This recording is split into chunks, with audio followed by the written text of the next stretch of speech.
What's up, you guys? Welcome back and thanks for joining me. It's me, Coach Adamir, and this is Living Your Best Life. If you've been following my podcast for the last few months or since the beginning of the year, first of all, I really appreciate it. Second, my bad. I know I've been a little MIA. I didn't mean to. I just kind of took a little bit of a mental break, a little bit of a mental reset. Just kind of realign everything so that everything for the podcast is a good product for you guys as well. But again, like I said, thanks for being patient. I really appreciate you still being here. Like if you're still here, I don't know. I can't tell until later. So hopefully you are still here. But anyways, it did help. So I'm back. I'm gonna try to be consistent weekly. So hopefully this is the first of many episodes until the end of the year. All right. So let's just go ahead and jump back into it. Today I'm going to talk about building better training habits.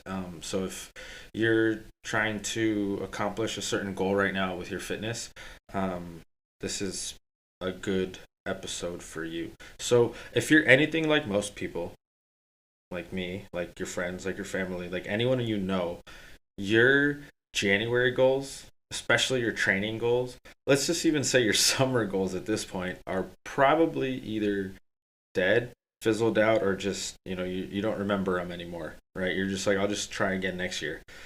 So they're kind of barely hanging on by a thread, right? It's okay. It happens, right? Like, let's just take this podcast, for example. In January, my goal was to have an episode every single week for you guys. It was going well until about June, and then it just kind of fizzled out, right? And it wasn't anything that I planned. It wasn't anything that was I guess a bad thing, right? But it happens, and it's probably gonna happen again later on, and it's gonna happen with other things in my life, and it's gonna happen with other things in your life too, right? But when it comes to our fitness and losing the losing our path when it comes to our goals, it's probably because for so many years we've just taken the wrong approach with our fitness goals. All right, so maybe it's just time to reevaluate what it means to set those goals and to build those habits that'll carry us farther than we've ever really gone before with our goals. Like maybe actually accomplishing them, right? Like maybe actually getting to that size in our pants or our dress that we want to get to. And sometimes it's more than just willpower, right? We always talk and hear about willpower and having the willpower to get up and go do your run in the morning or go to the gym in the morning.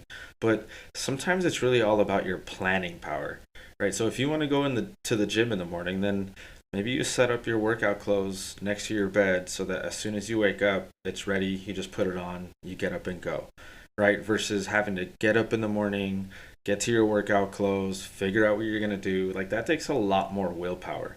So it's more than willpower. It's planning power. All right. So I'm going to go over a few points on how to build better training habits so you don't have to constantly stop and restart in your fitness journey. Because a lot of times when you stop and restart, you're actually restarting like 5 or 10 steps behind where you originally started. All right. So, take notes, I guess. I don't know. Just listen. Let's see. Oh, there's only about 3 points here, but very detailed. So, tips for building better training habits. I think it's kind of funny, actually, that first episode back after taking a break and having a bad habit, I guess, of not recording, we're going to talk about having better habits. So, let's go on this journey together. Okay? Number 1. When it comes to your fitness, don't worry about what's right. Worry about what's right for you and your likes. Okay, so there's plenty of people out there, Instagram, Facebook, TikTok, friends, family, relatives, who are gladly going to tell you what they think is the best way to lose weight, build muscle, move better, whatever it is when it comes to fitness, right? They all think they know what's best for you. And a lot of times, even though they're going to have good intentions because it worked for them, right? So they think, hey, if this worked for me, it's going to work for you. So they have good intentions at heart. But unless you like what they recommend for you, it's going to be difficult to really want to do it. Right? So if someone tells you, "Hey, you should lift weights because it's going to help you build muscle and burn fat."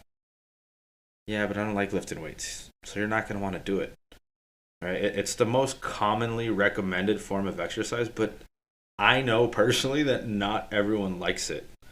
Okay, so you really have to choose something that you enjoy and that you know is not going to be a drag for you to get out there and do it. All right, so whatever they say is best for you may not be what's best for you. All right, and there's so many options out there, right? Like lifting weights is great, but when it comes to lifting weights, the idea behind recommending that is that it's resistance training. Okay, so it doesn't necessarily have to be weights, right? Hiking, for example, is good resistance training, right? You're going uphill, you're going downhill, you're pushing your body weight up, and then you're carrying your body weight down. So there is some resistance training in hiking. Yoga as well, all right? So there's yoga, there's biking, you can swim. Swimming is actually really good. It's full body cardio. It's good for your respiratory system as well and your cardiovascular health because you can regulate your oxygen intake and really work on your breathing and your respiratory, your lung health. All right. There's a lot of recreational options out there: soccer, basketball. There's baseball. There's kickball, dodgeball. I actually played in a kickball league a few years ago. It was kind of fun, sort of. But I'm saying like there's different options for you to just get outside or get out somewhere and move. My biggest recommendation to most of my clients and most people that I talk to is just get out and move for at least 30 minutes every day. And you're going to notice a difference in 30 days. Okay. There's also rowing. If you go to a gym, there's rowing machines there. If you're into outdoor activities, wakeboarding is a really good option for you. Rock climbing, kayaking. If you have a jump rope at home and you don't want to go anywhere, jump rope for 20, 30 minutes. I promise you'll be tired and you'll get a good workout. If you like to dance, there's Zumba classes. There's a lot of dancing classes available in your area. You can just kind of look up dance studios and many different classes and even private options if you're into that.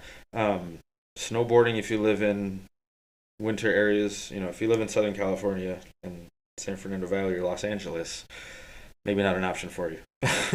But surfing is, right? So surfing's a really good,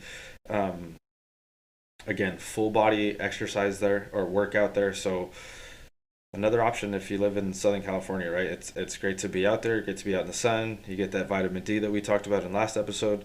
So check out surfing, right? Running, personally, I'm not going to go run if I don't have to.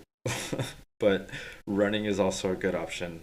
They have Tai Chi classes. That's actually really good for your brain as well, for your to work on your breathing and things like that. And then body weight training. If you're at home, you don't have any sort of equipment, you don't like weights, you don't want to get hurt, you just don't want to do it. Body weight training is great. Push-ups, sit-ups, pull-ups. If you just do those, squats, lunges throughout the week, I promise you're going to feel better. All right. So the most important thing to do in all this is just pick something that you know that you will enjoy and that you're going to be consistent with. All right. And don't worry if you're losing weight and the number's not moving on the scale or if you're building muscle. The benefits are going to show up in other areas of your life. You're going to notice that you don't get tired going up a flight of stairs. Or you're going to notice that you can carry all the groceries in one trip from the car to the kitchen. Right? There's just little things. Your pants are going to fit better. You're going to sleep better. Your skin's going to look better. You're going to have more energy. You're going to be less stressed. You're going to have more joy in your life because you're going to feel better about yourself. Okay, so it's more about doing what's best for you and what feels good for you than what's recommended as what's best for you, because it's not always what's best for you, right? I like lifting weights and I like doing 45 minutes on the Versa Climber because I just like it.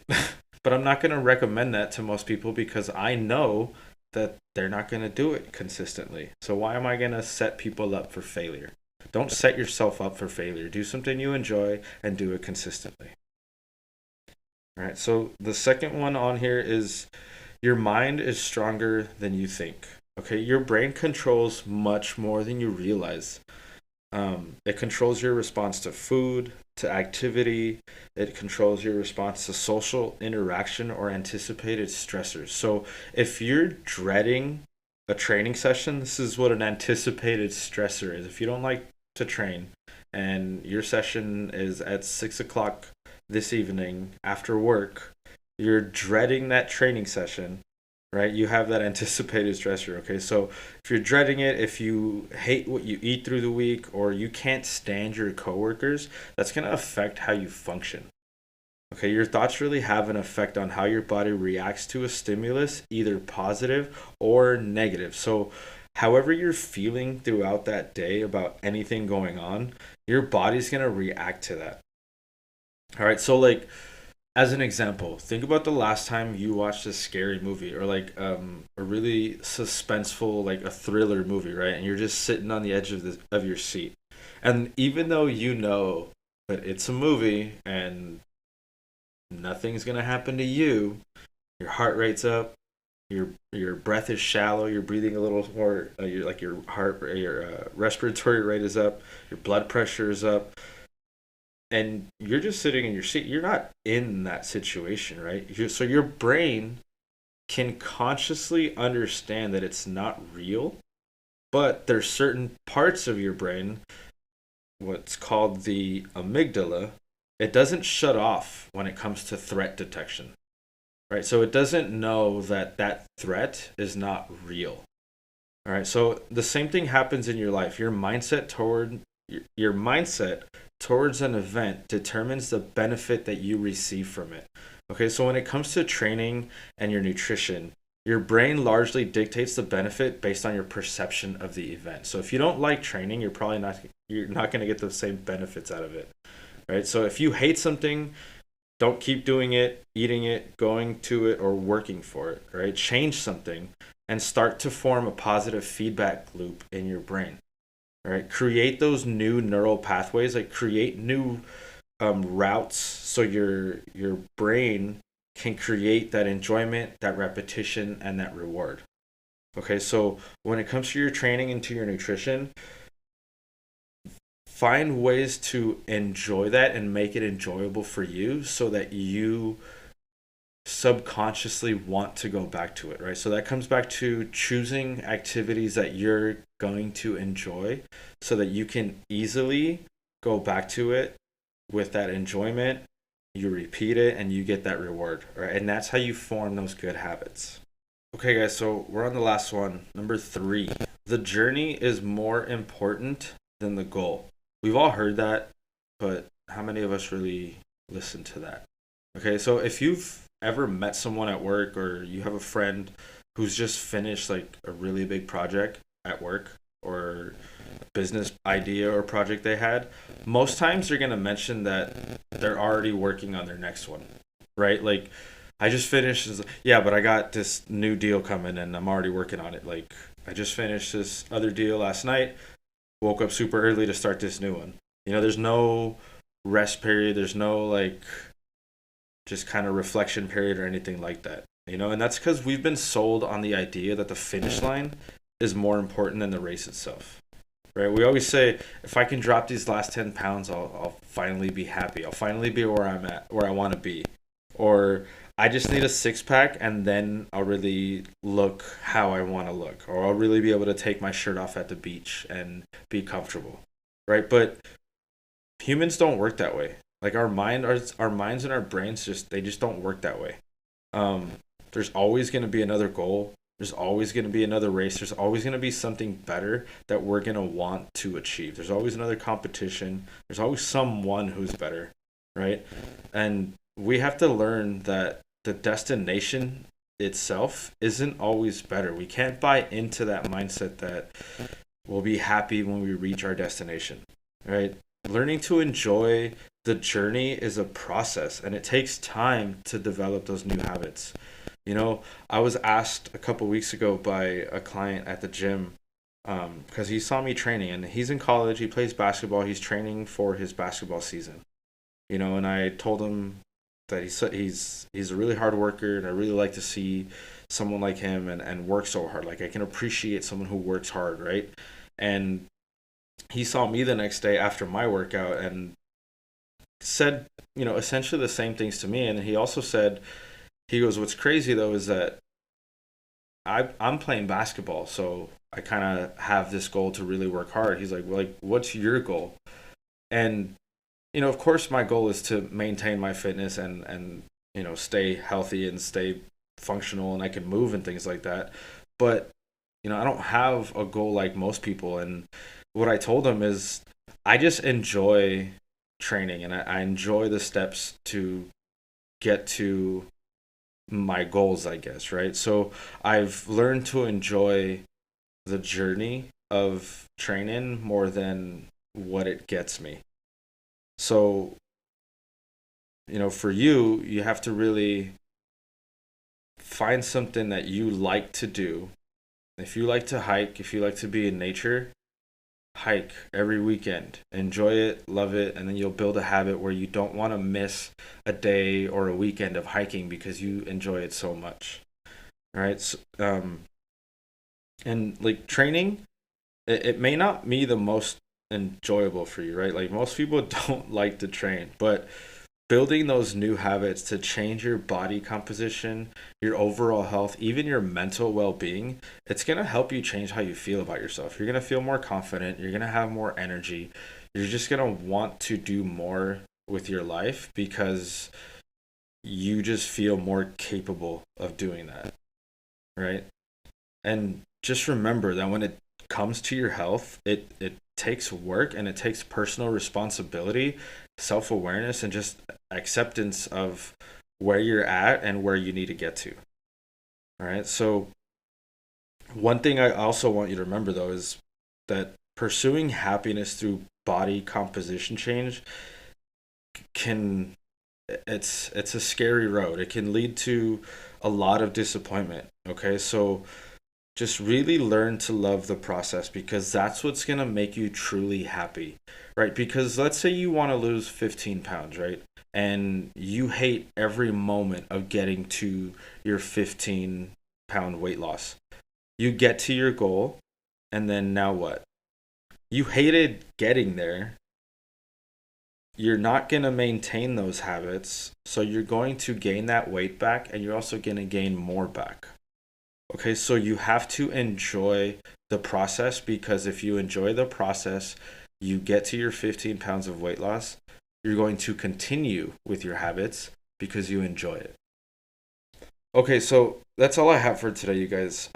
My first episode back after like a 2-month break. Sorry again. But anyways, if you take anything away from today's episode, don't focus so much on the end result. Okay, use it as fuel and motivation. But just remember that once you get to that goal, you're going to have another one right after it just waiting for you. And if you haven't learned to enjoy that process, haven't learned to enjoy the growth through the process, and you haven't built those great habits, then you're going to be in for another long, arduous journey. And you don't want that. Start learning to enjoy the journey now, so that everything later on in life is just an enjoyable journey, and you enjoy the struggle, you enjoy the growth, because that's how we all get better. We all get better through growth, we all get better through change, and we all get better through pain. So enjoy the process, and I promise you, when you get to your results, you're going to be a lot more fulfilled, and you're going to move on to the next goal in a much easier fashion. All right. And if you need any help with building good habits, I'd be more than happy to help you out. I also recommend picking up a book called Atomic Habits by James Clear. It's a really good book to kind of break down how to build better habits and how to like get rid of bad habits. And he really kind of breaks it down to make it simple and manageable, so that you're not feeling like you're overhauling your whole life overnight. It's called Atomic Habits by James Clear. I think you can get it on Amazon or something, or audiobook or whatever.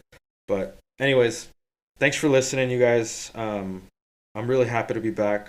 I really look forward to getting back to weekly series for you. So I look forward to talking to you guys next time. Have a great week. Just remember to love yourself, you guys, and go be the best version of yourself. All right? Bye.